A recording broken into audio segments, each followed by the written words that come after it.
tinnoɗen gollanen pulaku fulɓe ɓenen fulɓe ɓenen fulɓe ɓenen jarama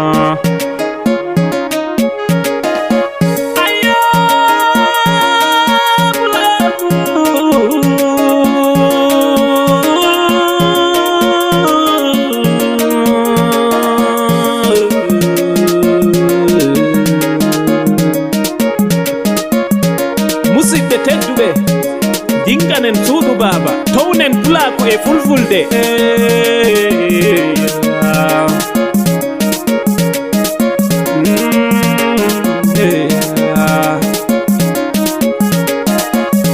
suudu pulaku fulɓe pinal tawa noddi en daraja fulɓe pinal kam daraja da muhammadi on waddoyi ɓiriya lesdi benena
Bonoy ku darata ita wadda heba pintoya moder latte jodida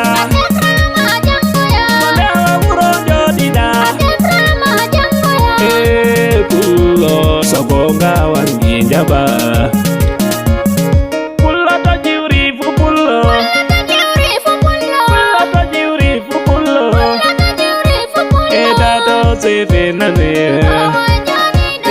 tata be sende nane be fuma bebe wotu be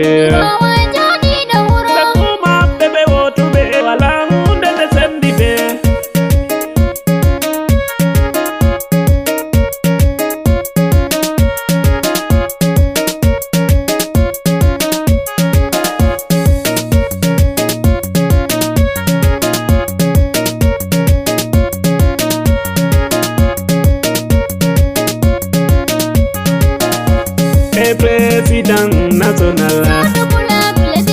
President national Adamu Muhammadi ore Adamu Muhammadi aye president national aye pula misal minima aye pula biri jodi aye pula misal minima aye pulbe benen mi jodi pulaku benen mi salmini aye pulbe jamanu waylake ini pulbe jamanu waylake ase jamanu egga kam ini jamanu ru egga kam eden janginen bimi jamanu ru waylake bimi jamanu ru waylake Amadi Adamu kanjo yidi komna en fulbe durobe sakoba fulbe lati benen. Ah oui, Amadi Adamu aide le gouvernement pour la mise en œuvre et compréhension des décisions de Patrice Talon pour le bien-être des éleveurs. Nous les éleveurs, nous remercions Patrice Talon. Bula kubenen, bula kubenen.